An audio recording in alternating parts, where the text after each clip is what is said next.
ಈ ದೇವಸ್ಥಾನ ಬಂದು ಕೃಷ್ಣಗಿರಿ ಜಿಲ್ಲೆ ಡಗಣಿಕೋಟೆ ತಾಲೂಕು ದೊಡ್ಡಬೇಳೂರು ಗ್ರಾಮ ಕರೇಲಿಂಗೇಶ್ವರ ಸ್ವಾಮಿ ದೇವಸ್ಥಾನ ದೊಡ್ಡ ಮಠದ ಮನೆ ಅಂತ ಹೇಳ್ತೀರಿ. ವಿಶೇಷವಾಗಿ ಆಯುಧ ಪೂಜೆ ದಿನ, ವಿಜಯದಶಮಿ ದಿನ, ಮಾರನೇ ದಿನವೂ ನಡೆಯುತ್ತದೆ. ಅನ್ನಸಂಪೃಷ್ಣೆ ಇದೆ ಮಾರನೇ ದಿನ. ಕಾರ್ತಿಕ ಸೋಮವಾರಲ್ಲಿ ಕಂಟಿನ್ಯೂ 4 ವಾರ ತುಂಬ ಅದ್ದೂರಿಯಾಗಿ ಮಾಡ್ತಾರೆ. ದೀಪಾವಳಿ ದಿನ ತುಂಬ ಅದ್ದೂರಿಯಾಗಿ ಫಂಕ್ಷನ್ಗಳಿರ್ತದೆ. ಈಗ ಕರೇಲಿಂಗೇಶ್ವರನ ನಾನು ಕೇಳಿರೋ ಪಟ್ಟಿಗೆ ಕರೇಲಿಂಗೇಶ್ವರ ಅಂದರೆ ಪವಾಡ ಪುರುಷ ಅಂತ ಹೇಳ್ತಾರೆ, ಅದ್ರ ಬಗ್ಗೆ ತಿಳಿಸ್ಕೊಡೋದಾದ್ರೆ. ಮೈಲಾರಲಿಂಗನ 2ನೇ ಅವತಾರನೇ ಕರೇಲಲಿಂಗೇಶ್ವರನ. ಅಗ್ನಿ ಪವಾಡ ಇದೆ, ಕಾಯಿ ಪವಾಡ ಇದೆ, ಕೊಂಡೋತ್ಸವ ಇದೆ. ಅದರಲ್ಲಿ ತುಂಬ ಅದ್ದೂರಿ ಪವಾಡ ಅಂದರೆ ತಲೆ ಮೇಲೆ ತೆಂಗಿನಕಾಯಿ ಪವಾಡನೇ. ತಲೆ ಮೇಲೆ ತೆಂಗಿನಕಾಯಿ ಪವಾಡ ಇದು ಪುರಾತನ ಕಾಲದಿಂದ ಮಾಡ್ಕೊಬರ್ತಿದ್ದಾರಾ? ವೀರಭದ್ರ ಸ್ವಾಮಿ ಬೀರೇಶ್ವರನ ಅವತಾರದಲ್ಲಿ ದಕ್ಷ ಬ್ರಹ್ಮನ್ ಸಂಹಾರ ಮಾಡಬೇಕಾದ್ರೆ ದಕ್ಷ ಬ್ರಹ್ಮನ್ ಸಂಹಾರ ಮಾಡಿಬಿಟ್ಟಿರ್ತಾನೆ. ಆ ಸಂಹಾರ ಮಾಡಿದ್ಮೇಲೆ ಶಿವನ್ ಏನು ಹೇಳ್ತಾನೆ ಅಂದರೆ, ಬೀರೇಶ್ವರನಕ ನೀನು ದಕ್ಷ ಬ್ರಹ್ಮನ್ ಉಳಿಸ್ಕೊಡು ಅಂದಾಗ ಕುರಿಕಾಯ ಕುರುಬನ ಹತ್ರ ಬಂದು ಕೇಳ್ದಾನೆ, ನನಗೊಂದು ಪಟ್ಲಿ ಬೇಕು, ತಲೆ ಬೇಕು, ದಕ್ಷ ಬ್ರಹ್ಮನ್ ಸಂಹಾರ ಮಾಡಿಬಿಟ್ಟಿದ್ದೀನಿ ಅಂದಾಗ ಆಗ ಕುರಿಕಾಯ ಕುರುಬ ಬೀರೇಶ್ವರನಿಗೆ ಕೇಳ್ತಾನೆ, ನನಗೇನು ಪವಾಡ ಕೊಡ್ತೀಯ ನೀನು, ನನ್ನ ಪಟ್ಲಿ ತಲೆ ಎತ್ಕೊಂಡು ಹೋಗ್ಬಿಟ್ರೆ ಅಂದಾಗ ಆವಾಗ ಕಲ್ಲೆಲ್ಲ ತೆಂಗಿನಕಾಯಿ ಪವಾಡ ಆಗಲಿ ಅಂತ ಒಂದು ಪವಾಡ ಕೊಡ್ತಾನೆ ಕುರುಬರ್ಗ.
ಬಸವನ ಬಸವನ ಕಣ್ಣಲ್ಲಿ ಗುರಿ ಕಾಯುವ ಕೂಟದಯ್ಯನು ಇದ್ದನಯ್ಯ. ಬಸವನ ಬಾಲದಲ್ಲಿ ಭಾಗ್ಯಲಕ್ಷ್ಮಿಯು ಇದ್ದನಯ್ಯ.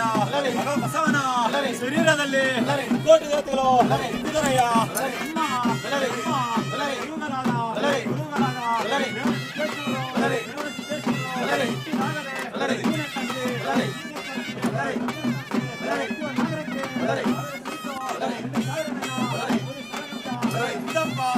ಕಿರಿಸಿದ ಕಣ್ಣು ಒಳ ಮುರಿದ ಮೀಸೆ ಇದ್ದಪ್ಪ ಬರ್ದೇನಲ್ಲಿ ಕರಾಲಿಂಗೇಶ್ವರ ಬರುತ್ತಿರಲು ಆರ್ಭಾಟಕ್ಕೆ ಆಕಾಶವೇ ಎದುರಿತ್ತು. ತಾಯಿ ಪವಾಡ ಇದ್ದಪ್ಪ ಬಾಳಗುಂಟು ಹಣ್ಣಿಗುಂಟು ಹಣ್ಣಿ ಗುಲಾಬ ಶಿವದ್ರೋಹಿಗಳಿಗೆ ವರ್ಣಲಿಂಗ ಶಿವ ಭಕ್ತರಿಗೆ ಆತ್ಮಲಿಂಗ ಬರ್ದೇನಲ್ಲಿ ಕರಾಲಿಂಗೇಶ್ವರ ಸಜ್ಜಾಪುರದ ರಾಮಲಿಂಗೇಶ್ವರ ವಿಕ್ಕೋನಲ್ಲಿ ಶ್ರೀ ವೀರಭದ್ರ ದೇವರು ನಮ್ಮೂರ ಶರಣು.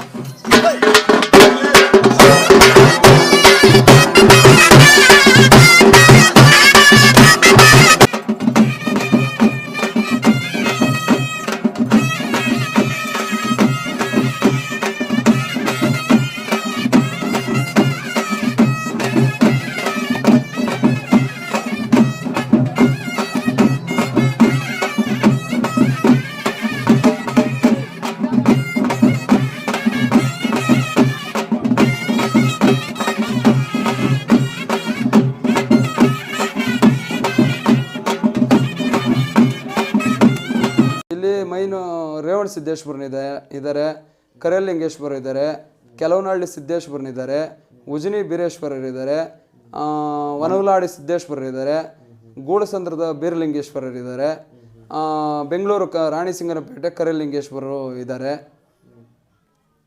ಆಮೇಲೆ ಕರೇಲಿಂಗೇಶ್ವರ ತಂಗಿಯಾದಂತಹ ಲಕ್ಕಮ್ಮನವರು ಇದ್ದಾರೆ.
ಕೂಟಕ್ಕೆ ಸೇರಿ ಒಂದು ಬಸವಣ್ಣನವ್ರನ್ನ ದೇವ್ರು ಎತ್ತು ಅಂತ ನೇಮಕ ಮಾಡಿ ಆದಿ ಕಾಲದಿಂದನೇ ಒಂದೇ ಮನತಂದವರು ಮಾಡ್ಕೊಂಡು ಬರ್ತಾ ಇದ್ದಾರೆ.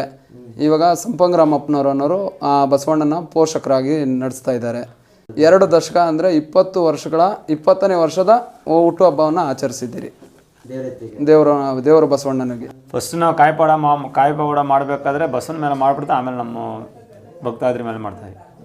ಭಕ್ತಾದಿಗಳಿಗೆ ಆಮೇಲೆ ಮಾಡ್ತೀರಾ? ಹಾಂ, ಫಸ್ಟು ಬಸವನ ಮೇಲೆ ಪವಾಡ ಮಾಡಿಬಿಟ್ಟು ಆಮೇಲೆ ಭಕ್ತಾದಿಗಳಿಗೆ.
ಮನೆ ದೇವ್ರಿದು. ನಾನು ಕೊಟ್ಟಿರೋದು ಬಂದು ಸಿದ್ದಯ್ಯನ ಮಾಡೋರಿಗೆ. ಸಿದ್ದಯ್ಯ ಲಗ್ಮಮ್ಮ ನಮ್ಮ ಯಜಮಾನವ್ರ ಮನೆ ದೇವರು, ನಮ್ಮ ಅಪ್ಪನ ಮನೆ ದೇವರು ಉಜ್ನಿ ದೇವರು. ನಮ್ಮ ಮಗಳನ್ನ ನಮ್ಮ ಹುಟ್ಟಿದ ಮನೆಗೆ ಕೊಟ್ಟಿರೋದು, ನಮ್ಮ ಅಣ್ಣನ ಮಗನಿಗೆ ಕೊಟ್ಟಿರೋದು. ಅವ್ರಿಗೆ ದೊಡ್ಡ ಒಂದು ಹೆಣ್ಮಗು ಆಯಿತು. ಹೆಣ್ಮಗು ಆದ ನಂತರ 2 ಮಕ್ಕಳದು. 2 ಮಕ್ಕಳು ಬುದ್ಧಿ ಬೆಳೆಯಲ್ಲ, ತೆಗ್ಸ್ಬಿಡ್ರಿ ಅಂದ್ಬಿಟ್ಟು 2 ಮಕ್ಕಳು ತೆಗ್ಸ್ಬಿಟ್ರಿ. 5 ತಿಂಗಳೇ 2 ಮಕ್ಕಳು ತೆಗ್ಸ್ಬಿಟ್ರಿ. ಹೋದ ವರ್ಷ ಬಂದು ಯಪ್ಪನಿಗಾರಕ್ಕೆ ಹೊತ್ಕೊಂಡೋದೆ ನಾನು. ನನ್ನ ಮಗಳಿಗೆ ಈ ಸರಿ ಯಾವ ಮಗು ಆದರೂ ಆಗಲಿ ಚೆನ್ನಾಗಾಯಿತು ಅಂದರೆ 11 ವರ್ಷಕ್ಕೆ ಗಂಡು ಮಗು ಕೊಟ್ಟೆ ಅಂದರೆ 11 ವರ್ಷಕ್ಕೆ ನೀನು ಆ ಮಗು ತಲೆ ಮೇಲೆ ಪವಾಡ ನಡೆಸ್ತೀನಿ ಅಂಥೇಳಿ ಅರ್ಕೆ ಹೊತ್ಕೊಳೋದೆ. ಅದೇ ಥರ ಈ ವರ್ಷ ಬಂದಿದ್ದೀನಿ. ಮಗುಗೆ 3 ತಿಂಗಳು ಇವಾಗ ಅವ್ನಿಗೆ 11 ವರ್ಷಕ್ಕೆ ಅವನ ತಲೆ ಮೇಲೆ ಪವಾಡ ನಡೆಸ್ತೀವಿ ನಾವು. ನಿಮಗೆಲ್ಲ ಒಳ್ಳೇದಾಗಿದೆ. ನಮಗೆಲ್ಲ ಒಳ್ಳೇದಾಗಿದೆ.